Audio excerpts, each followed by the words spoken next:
సహస్రాక్షి అలంకారానికి కావలసిన 1000 కళ్ళు ఇదో పెయింట్ చేసి పెట్టేశాము. చూడండి, ఈ కళ్ళన్నీ రెడీ అయిపోయాయి.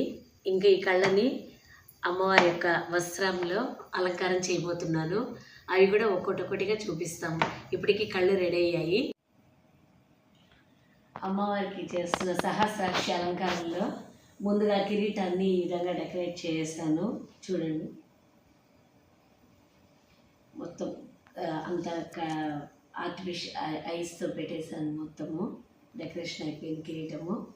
ఇప్పుడు వచ్చి పావడకి చేస్తూ వస్తున్నాను. చూడండి, సగం అయింది, ఇంకా కొంచెం చేయాలి. ఈ విధంగా పెట్టుకుంటా వస్తున్నాను. ఐస్ ఉంది, ఇలా ఒక్కోటి ఫెవికాల్ పూసి అతికించుకుంటూ వస్తున్నాను.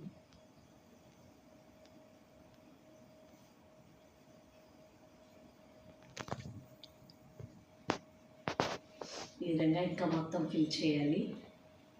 మొత్తం ఫిల్ చేస్తే పావడైపోతుంది. అమ్మవారికి చేస్తున్న సహస్రాక్షి అలంకారంలో భాగంగా అమ్మవారి యొక్క మూల విరాటికి చుట్టూతో ఒక చిన్న సెట్టింగ్ చేస్తున్నాను. ఆ సెట్టింగ్లో పై భాగం ఇది. దీంట్లో వచ్చి నేను 5 పెద్దది కార్డ్బోర్డ్లో ఐస్ పెట్టున్నాను. దీని లోపల మళ్ళా చిన్న చిన్న ఐస్ అన్నీ పెట్టి డెకరేట్ చేస్తున్నాను. ఈ విధంగా ఇక్కడంతా కూడా డెకరేషన్ చేస్తున్నాను. మొత్తం ఐసే వచ్చేటట్లుగా డెకరేట్ చేసి పెట్టున్నాను. ఇది పై భాగం మాత్రమే. మళ్ళీ కింద భాగం ఇంకొక సెట్టింగ్ ఉంది, అది చూపిస్తాను. ఇలాగ చూపించాను కదా సెట్టింగ్, దాంట్లో పై భాగం చూశారు. ఇప్పుడు ఇది కింద భాగము. అంటే ఇటు ఈ విధంగా నేను థర్మాకోల్లో కట్ చేసుకొని దాని మీద వెల్వెట్ వేసి ఇట్లా 2 స్తంభాలు రెడీ చేసుకున్నాను. ఇదొకటి 2 స్తంభాలు. వీటిలో నేను 6 కళ్ళు కట్ చేసి కార్డ్బోర్డ్లో కట్ చేసుకొని దాన్ని దీని మీద స్టిక్ చేశాను. చేసిన తర్వాత మళ్ళీ దీని లోపలంతా కూడా ఒక 30 ఐస్ పెట్టి ఉండాను. సో 6 కళ్ళు లోపల మళ్ళీ 30 ఐస్ పెట్టి చేస్తున్నాను. ఇది 2 స్తంభాలలాగా అటు ఇటు పెడుతున్నాను సెట్టింగ్లో. ఈ సహస్రాక్షి అలంకారంలో అమ్మవారికి నేను ముత్యాల మాల ఇస్తామనుకుంటున్నాను. ఈ ముత్యాల మాలకి ఎట్లా చేయాలంటే, ముందు ముత్యాలంతా ఇలా సరాలుగా గుచ్చుకోవాలి. ఆ తర్వాత మనకి జనపద దారం అంటాం కదా, పురికోసు, దాన్ని మనకి ఎంత లెంగ్త్ కావాలో అన్ని లెంగ్త్లో ఇట్లా కట్ చేసుకోవాలన్నమాట. కట్ చేసుకొని దాన్ని గుడ్డ వేసి ఇలా చుట్టుకుంటాం, వైట్ క్లాత్ చుట్టిన తర్వాత ఈ సరాలన్నీ దీంట్లో పెట్టి ఇలా చుట్టుకుంటూ రావాలన్నమాట. మధ్యలో పెట్టడానికి ఇది హెయిర్ బ్యాండ్స్ పైన నేను ఇట్లా ప్యాచెస్ పెట్టి ఇలా రెడీ చేసుకున్నాను. ఇది ఒక సైడ్ నేను చేశాను, చూపిస్తాను. చూడండి, ఇదిగో ఈ విధంగా వస్తుందన్నమాట. ఇప్పుడు ఒక సైడ్ కంప్లీట్ అయింది, ఇంకోటి నేను చేయాలి. ఇంకో సైడ్ ఈ విధంగా ఇట్లా మధ్యలో ఇట్లా ముత్యాలు చుట్టుకుంటూ ఇలా ప్యాచెస్ పెట్టుకుంటూ చేస్తాం. ఇది ఒక సైడ్ అయిపోయింది, ఇంకో సైడ్ చేస్తాను. ఇది ఈ అలంకారంలో అమ్మవారికి ఇవ్వబోయే మాల ఇది.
సహస్రాక్షి అలంకారం మొత్తం పూర్తి చేసాము.